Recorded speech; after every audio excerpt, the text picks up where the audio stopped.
Masih ada waktu 6 minggu lagi menyongsong hari pemilu, tepatnya di tanggal 14 Februari 2024 ini. Sudah sampai sejauh mana kita memutuskan dalam memilih pasangan capres dan cawapres? Sudah sejauh mana kita meyakini diri kita bahwa di pemilu 2024 ini kita benar-benar memilih orang-orang yang berkualitas, orang-orang yang punya integritas, orang-orang yang kompeten untuk memimpin bangsa dan negara ini. Assalamualaikum warahmatullahi wabarakatuh. Salam Om Swastiastu, Namo Buddhaya, salam kebajikan dan salam sejahtera untuk kita semua. Saudaraku sebangsa dan setanah air, tidak terasa ternyata waktu itu berjalan begitu singkat dan begitu cepat. Tidak terasa bahwa lagi 6 minggu kita akan mengadakan pesta pemilu. Kita akan menyambut pesta demokrasi di negara kesatuan Republik Indonesia ini. Lantas, sudah sejauh mana kita menyiapkan diri kita untuk memilih pemimpin-pemimpin yang berkualitas? Lantas, sudah sejauh mana bahwa pemimpin-pemimpin yang akan kita pilih, yang akan kita coblos di tanggal 14 Februari 2024 itu adalah orang-orang yang memang sudah kita pelajari, yang sudah kita persiapkan dari jauh-jauh hari ini.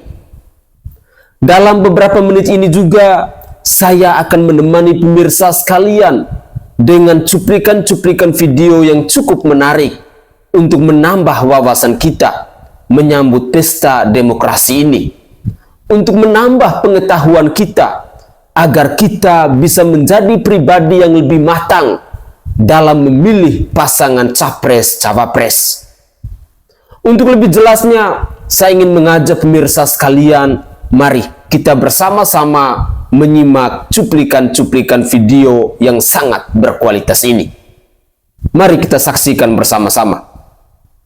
14 Februari masih sekian bulan dari sekarang. Berarti saya masih punya kesempatan untuk mengamati, menghitung-hitung, menilai, dan sampai kemudian buat keputusan. Tinggal 7 minggu lagi nih, 7 minggu lagi. Artinya, per hari ini, saya bisa menilai Anies, dan esok hari bisa berubah menilai Anies. Jadi saya masih butuh waktu untuk menilai Anies. Demikian pula menilai seorang Muhaimin. Anggaplah hari ini saya menilai positif, besok sore bisa berubah jadi negatif. Saya butuh waktu untuk menilai dia. Pun sama Mahfud, Ganjar, dan Prabowo Subianto. Intinya terhadap 5 orang hebat ini, saya masih butuh waktu. Tunggu, ini saya mau katakan. Oh iya, baik. 5 orang ini, yaitu Anies, Muhaimin, Ganjar, Mahfud, Prabowo, saya masih butuh waktu untuk memperhatikan mereka sampai kemudian saya menjatuhkan pilihan saya pada siapa. Tapi khusus terhadap Gibran, saya sudah tentukan hari ini. Saya tidak butuh waktu untuk mengamati dia. Kenapa? Bagi saya, secara umum, sepintar apapun manusia, sekaya apapun hafalannya, seartikulatif apapun dia mengutarakan isi pemikirannya, semua itu tidak ada artinya kalau dia hadir lewat rahim niretik. Selesai. Bagi saya selesai. Inilah kewarasan yang harus dijaga. Gibran Raka Buming Raka adalah calon wakil presiden yang hadir dari rahim niretik. Saudaraku sebangsa dan setanah air, ketika kita mendengar pernyataan ini, ketika kita merenungi statement dalam cuplikan video ini, saya berharap bahwa kewarasan kita, logika akal sehat kita bisa dipakai. Saat ini, seperti dalam cuplikan video tadi, bahwa 5 putra terbaik bangsa, yakni ada Anies Rashid Baswedan bersama Bapak Muhaimin Iskandar, ada Bapak Prabowo Subianto, ada Bapak Ganjar Pranowo bersama Bapak Profesor Dr. Mahfud MD adalah calon-calon pemimpin yang sudah saatnya kita menilai, kita mengamati, kita mempelajari rekam jejak mereka untuk menjadi orang nomor 1 dan nomor 2 di bangsa ini. Tapi bagi seorang Gibran Rakabuming Raka, dalam cuplikan video tadi, kita semua diajak untuk bisa mengambil sebuah keputusan bahwa hadirnya Gibran Rakabuming Raka sebagai calon wakil presiden untuk mendampingi Bapak Prabowo Subianto adalah pribadi yang hadir, yang datang dari rahim Niretik. Tentu ini adalah sebuah informasi, sebuah pernyataan yang benar-benar bisa menyadarkan kita bahwa majunya Gibran sebagai calon wakil presiden dari Bapak Prabowo Subianto ini ada banyak sekali polemik yang terjadi di bangsa ini, khususnya di Mahkamah Konstitusi. Heboh di bangsa ini, gaduh di bangsa ini ketika seorang Gibran Rakabuming Raka maju sebagai calon wakil presiden untuk mendampingi Bapak Prabowo Subianto. Aksi demonstrasi terjadi di mana-mana. Kecaman-kecaman terus datang untuk melawan hal yang terjadi ketika Gibran maju sebagai cawapres. Ada pelanggaran etika berat juga di sana. Bahkan pamannya sendiri yang menjadi korban ketika majunya Gibran ini sebagai calon wakil presiden. Jabatan Ketua Mahkamah Konstitusi yang digenggam oleh seorang pamannya yang bernama Paman Usman ini akhirnya harus dicopot oleh MK karena ada pelanggaran etika berat. Tetapi anehnya, KPU masih meloloskan Gibran Rakabuming Raka padahal ada pelanggaran etika berat di sana. Saya tidak mengerti kenapa KPU bisa lempem seperti ini. Apakah KPU Bawaslu memang bekerja hanya untuk pasangan paslon tertentu? Apakah ketika ada pelanggaran-pelanggaran selama masa kampanye yang bisa kita saksikan bersama-sama, ada money politik yang begitu masif yang dilakukan oleh pendukung Prabowo Gibran ini dianggap sah-sah saja? Jika fenomena politik seperti ini terus kita biarkan, mau jadi apa generasi penerus bangsa kita? Mau jadi apa ketika kita punya gagasan, ketika kita punya kemampuan, ketika kita punya pengalaman, tetapi kita tidak punya triliunan rupiah untuk maju menjadi sebagai orang pemimpin? Kita rakyat Indonesia, yang kita butuhkan ketika para calon pemimpin ini turun kampanye adalah edukasi politik, adalah gagasan-gagasan, penyampaian visi misi jika mereka nanti terpilih untuk menjadi orang nomor 1 dan orang nomor 2 di bangsa ini. Hal-hal seperti itu semestinya yang harus mereka edukasikan kepada rakyat Indonesia agar rakyat Indonesia bisa paham tentang visi misi mereka, tentang gagasan mereka, tentang program kerja mereka untuk membangun bangsa ini menjadi lebih baik dari hari ini. Bukan membagi-bagikan uang.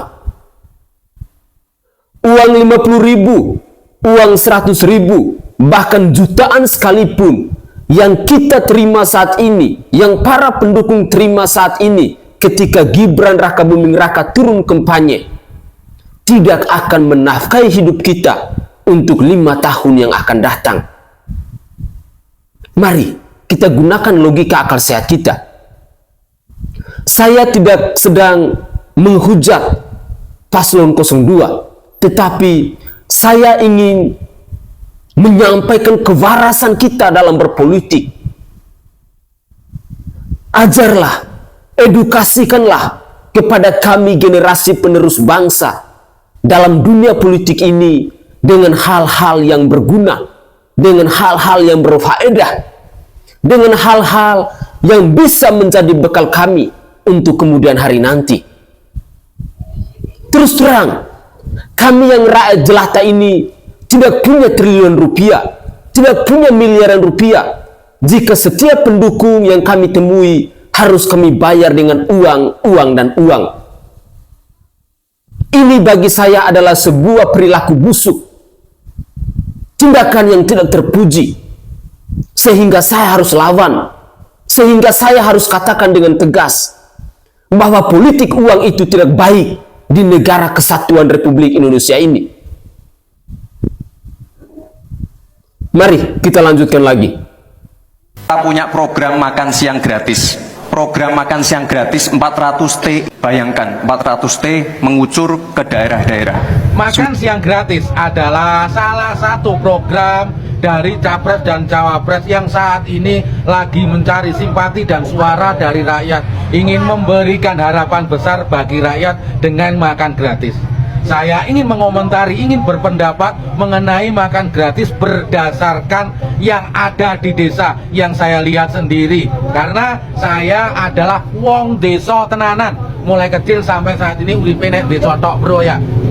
Bagi saya, makan siang gratis ini adalah sebuah program yang tidak tepat sasaran ketika berada di desa. Karena apa?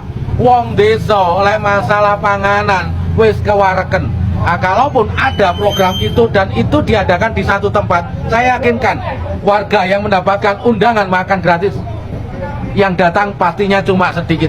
Dan juga kenapa saya katakan itu tidak tepat sasaran, yang mendapatkan keuntungan dari itu semuanya adalah semuanya dari orang-orang pengusaha warung lah ya, ataupun juga catering. Dan mayoritas catering dan warung yang ada di sini, yang ada di desa, mereka mempunyai penghasilan lebih daripada mereka-mereka yang hanya buruh tani. Maaf, saya tidak merendahkan buruh tani, akan tetapi saya ingin membela panjenengan. Seharusnya yang mendapat bantuan adalah panjenengan, gitu loh ya.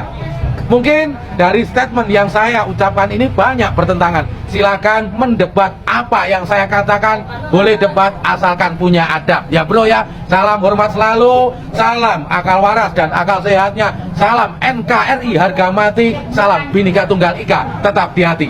Merdeka. Ini adalah suara yang datang dari rakyat jelata yang masih bisa berpikir secara rasional. Sehingga dalam beberapa cuplikan video saya selalu katakan bahwa saat ini di pesta demokrasi seperti ini, yang bisa berpikir rasionalitas hanyalah orang-orang rakyat jelata. Kita yang tidak punya kepentingan, kita yang tidak punya urusan dengan politik, yang kerjanya kita entah itu sebagai petani, sebagai nelayan dan lain sebagainya, itu yang masih bisa berpikir secara rasionalitas. Tetapi kepada mereka-mereka yang saat ini entah itu sebagai kader partai, entah itu sebagai ketua DPC, DPW dan lain sebagainya, pasti mereka akan bersuara sesuai dengan kepentingan mereka sendiri. Saya tidak yakin dan percaya bahwa mereka-mereka yang terlibat dalam kader, yang sudah menjabat sebagai ketua DPC, DPW dan lain sebagainya akan berpikir serasionalitas seperti ini. Karena yang mereka kejar adalah kepentingan mereka. Dengan demikian, saya berharap agar kita yang adalah rakyat jelata, Anda dan saya sama, kita bersama-sama berpikir untuk melihat track record dari semua calon pemimpin kita. Kita memilih mereka bukan karena kepentingan, tetapi karena hati nurani kita yang berbicara. Kita yang melihat kemampuan mereka seperti apa. Kita yang mempelajari rekam jejaknya mereka seperti apa. Integritasnya mereka seperti apa. Ketegasan, keberanian, pemimpin yang merakyat yang seperti apa. itu adalah kita yang rakyat jelata. Karena terus terang, saya dan Anda yang adalah rakyat jelata, kita berbicara tidak membela siapa-siapa. Kita berbicara sesuai dengan kebaikan, dengan kebenaran, dengan fakta. Sehingga kita jangan mau dikibulin, jangan mau digoblokin dengan program-program yang tidak berfaedah untuk kita di kemudian hari. Terima kasih atas pemikiran-pemikiran yang menurut saya luar biasa. Inilah pemikiran-pemikiran yang rasionalitas, yang bisa melihat fakta yang ada di desa-desa, yang ada di kampung-kampung, yang ada di dusun-dusun, dengan kehidupan harian kita yang kita jalani setiap hari, bahwa program-program seperti itu sama sekali tidak berfaedah, tidak berguna untuk kita yang hidup di desa, yang hidup di pelosok, yang belum punya warung makan. Mungkin ada yang demikian. Terus terang, di kampung halaman saya tidak punya warung makan. Ketika makan pagi, makan siang, dan makan malam, kita cari sendiri. Ada banyak sekali makanan yang bisa kita temui. Tetapi setidaknya bahwa program makan siang gratis menurut saya secara pribadi memang tidak berguna dan tidak masuk di akal. Lebih baik dengan dana ratusan triliun itu, buatlah program-program di desa-desa yang bermanfaat, yang bisa menambah lapangan pekerjaan untuk generasi penerus bangsa ini. Banyak sekali pengangguran-pengangguran yang ada di desa-desa, yang ada di kampung-kampung, yang ada di dusun-dusun, bahkan mungkin ada di perkotaan, yang sampai saat ini masih susah untuk mencari lapangan pekerjaan. Apa salahnya uang sebanyak itu dimanfaatkan untuk mendirikan pabrik-pabrik atau industri-industri yang bisa membuka lapangan pekerjaan untuk mereka-mereka yang saat ini masih menjadi pengangguran. Mari kita lanjutkan lagi.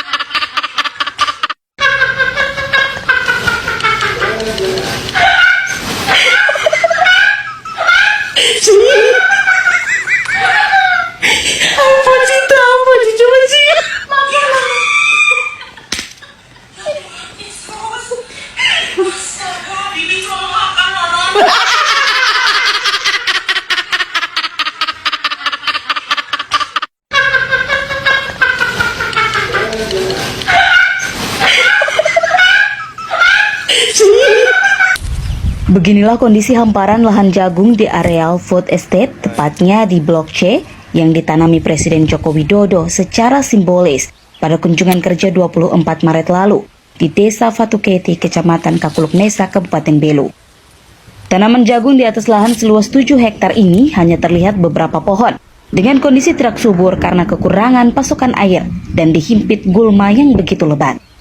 Kondisi ini disebabkan karena semenjak kembalinya Presiden Jokowi dari lokasi ini, tanaman jagung tidak mendapat pasokan air dengan baik.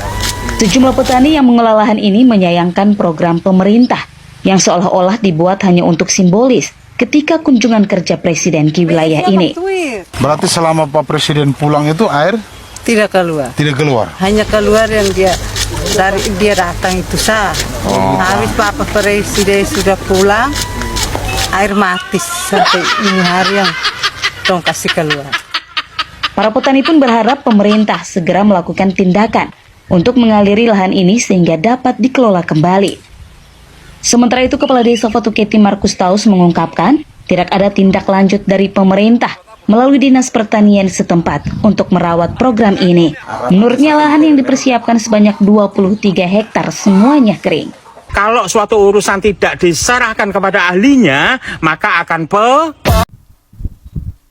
Program food estate di Provinsi Nusa Tenggara Timur ternyata air yang keluar hanya saat Presiden Joko Widodo hadir dalam peresmian itu. Tentu ini sangat disayangkan. Hanya menghabiskan uang negara, tetapi hasilnya nihil.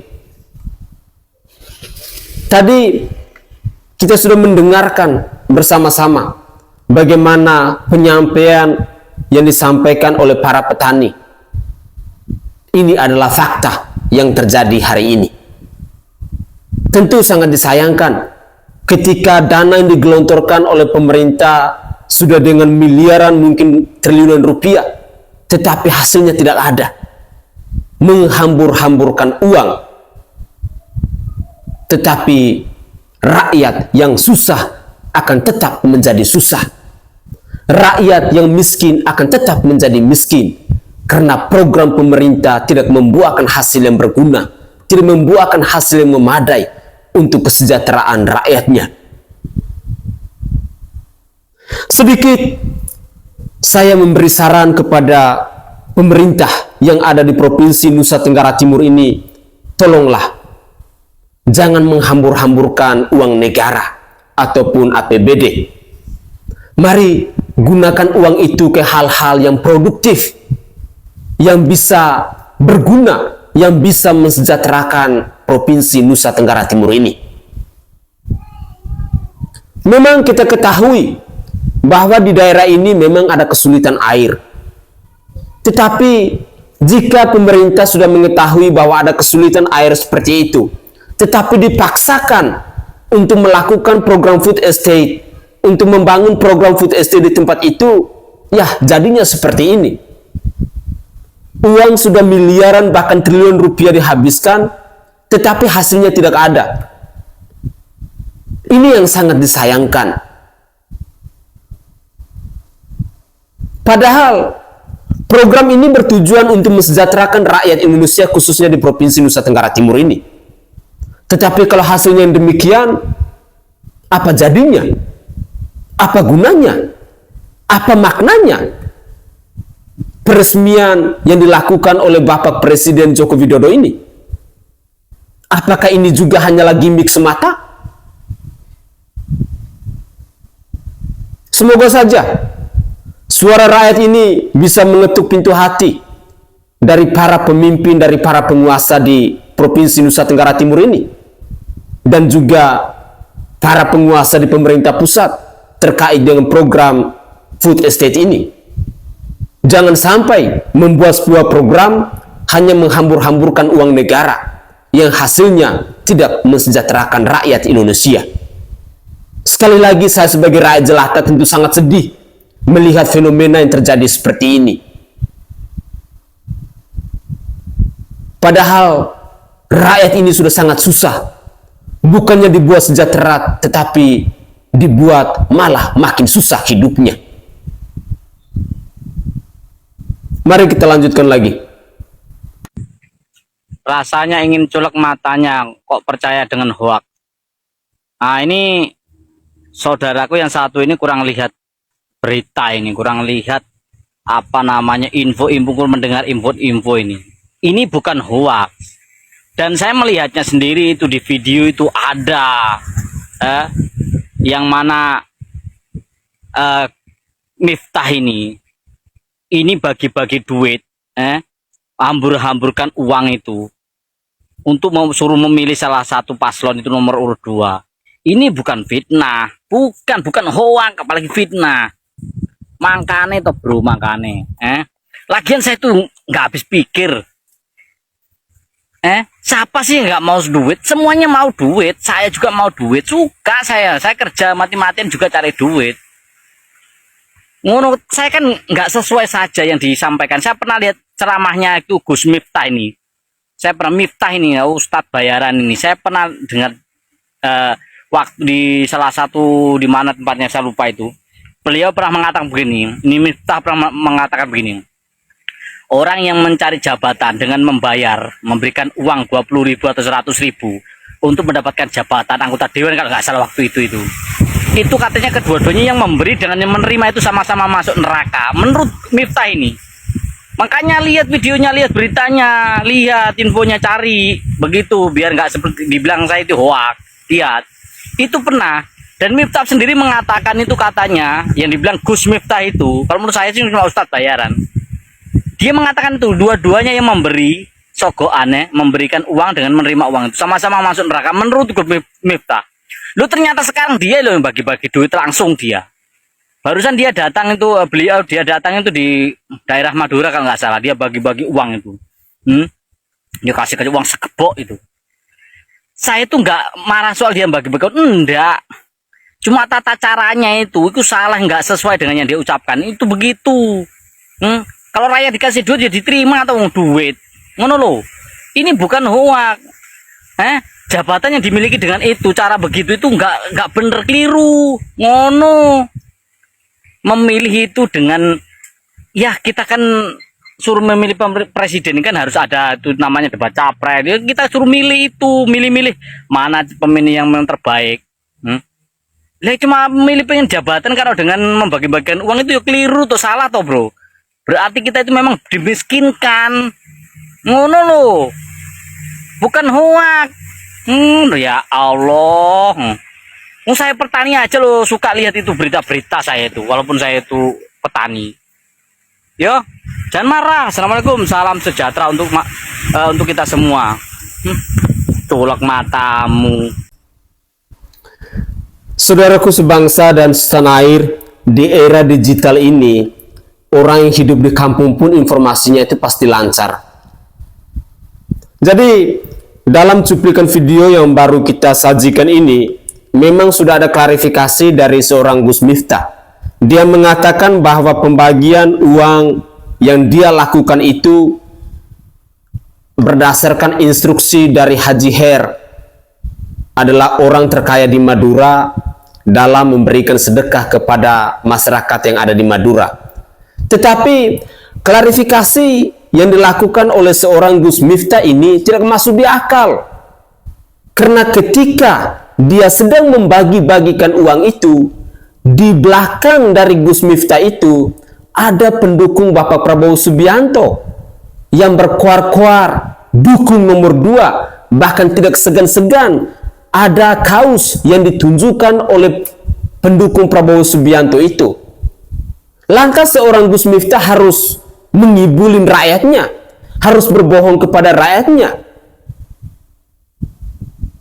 Suara rakyat yang adalah seorang petani ini, dia mengatakan apa adanya.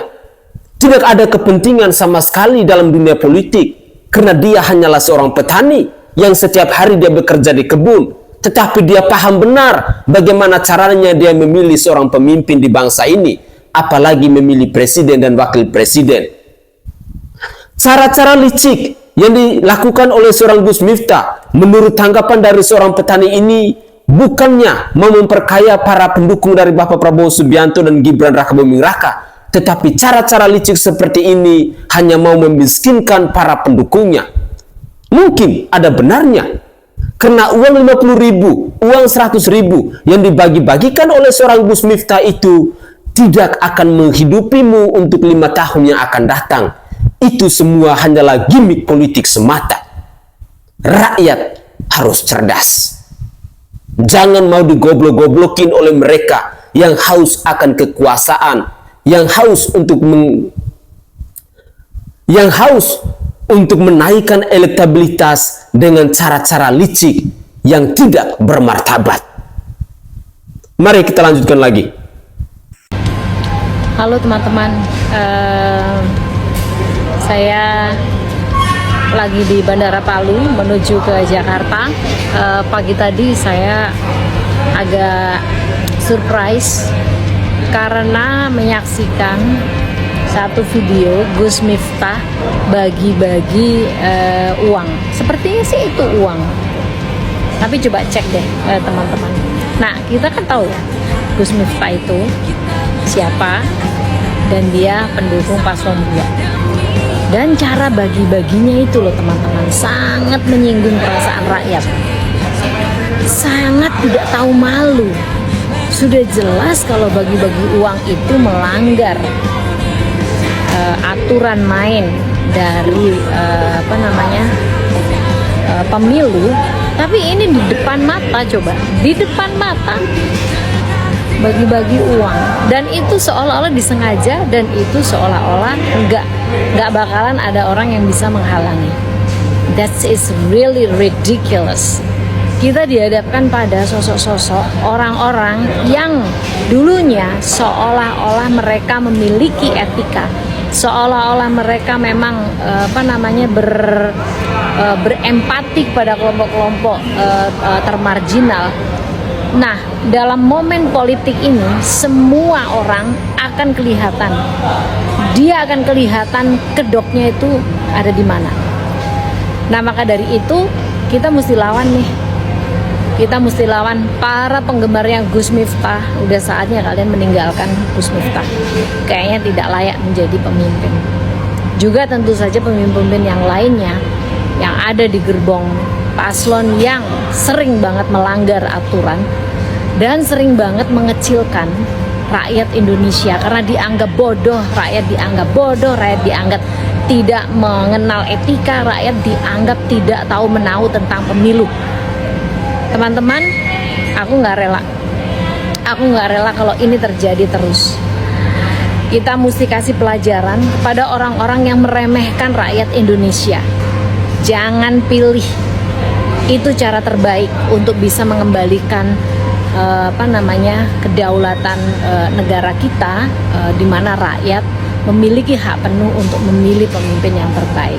Yuk, kita sebagai rakyat Indonesia, para perempuan, laki-laki, kelompok-kelompok disabilitas, lansia, kelompok yang selama ini termarginal, jangan terkecoh dengan figur. Pastikan bahwa orang-orang yang tidak memiliki etika, orang-orang yang sengaja mempertontonkan dan tidak tahu malu, maka mereka bukan pemimpin yang baik. Kita harus menghindarkan negara kita dipimpin orang jahat, orang-orang yang tidak punya etika. Gitu dulu teman-teman, salam dari Palu. Kita ketemu lagi ya di tempat yang lain. Bye. Terima kasih Mbak untuk wejangannya yang sangat luar biasa. Ayo kita rakyat Indonesia, kita rakyat jelata. Mari kita lawan politik yang membagi-bagikan uang ini. Cara-cara mereka ketika mereka membagikan uang kepada para pendukung ini menunjukkan bahwa mereka menganggap rakyat itu bodoh. Rakyat itu bisa dibayar dengan uang Rp50.000. Rakyat itu tidak paham dengan pemilu, sehingga mereka meremehkan kita rakyat Indonesia. Saya berharap bahwa cuplikan-cuplikan video dan terlebih khusus wejangan yang baru kita saksikan ini bisa mengetuk pintu hati kita, bisa menyadarkan kita bahwa masih ada waktu 6 minggu lagi untuk mengambil sebuah keputusan ketika kita harus memilih pasangan capres dan cawapres di tanggal 14 Februari tahun 2024 ini. Semoga saja cuplikan-cuplikan video yang saya sajikan dari awal hingga akhir ini bisa menyadarkan kita, bisa berguna bagi kita semua rakyat jelata. Hampir semua cuplikan video ini saya sajikan adalah suara-suara dari rakyat jelata yang tidak ada kepentingannya dalam dunia politik. Kita menyampaikan apa adanya, berdasarkan fakta, berdasarkan kebenaran dalam memilih seorang pemimpin. Jangan mau dikibulin, jangan mau dibodohin dengan gimmick-gimmick politik yang mereka lakukan saat ini. Kita rakyat yang punya wewenang, yang punya kuasa untuk memilih mereka. Jadi, semoga saja cuplikan-cuplikan video ini bisa berguna untuk kita semua. Dan dari lubuk hati yang paling dalam, saya Sainai menyampaikan permohonan maaf yang sebesar-besarnya jika ada tutur kata atau buah bahasa saya yang mungkin tidak berkenan di hati para pemirsa sekalian, atau mungkin ada buah pikiran saya, gagasan saya yang tidak berkenan di hati para pemirsa sekalian. Tetapi ya, beginilah cara kami rakyat jelata dalam menanggapi persoalan-persoalan di bangsa ini. Dengan bahasa yang apa adanya, tidak bisa menggunakan bahasa-bahasa seperti orang yang sekolah tinggi dan lain sebagainya. Kami yang rakyat jelata dengan kemampuan kami yang terbatas, ya hanya sebatas itu yang bisa kami tanggapi, yang bisa kami sampaikan. Terima kasih karena pemirsa sekalian selalu menemani saya, selalu menyimak cuplikan-cuplikan video saya. Jika ada kritik dan saran, jangan segan-segan untuk meninggalkan pesannya di kolom komentar, karena saya pasti akan selalu membacanya. Saya Sainai dari Provinsi Nusa Tenggara Timur. Saatnya kita yang rakyat jelata harus berani untuk bersuara. Salam hormat, salam NKRI, dan salam Pancasila untuk kita semua.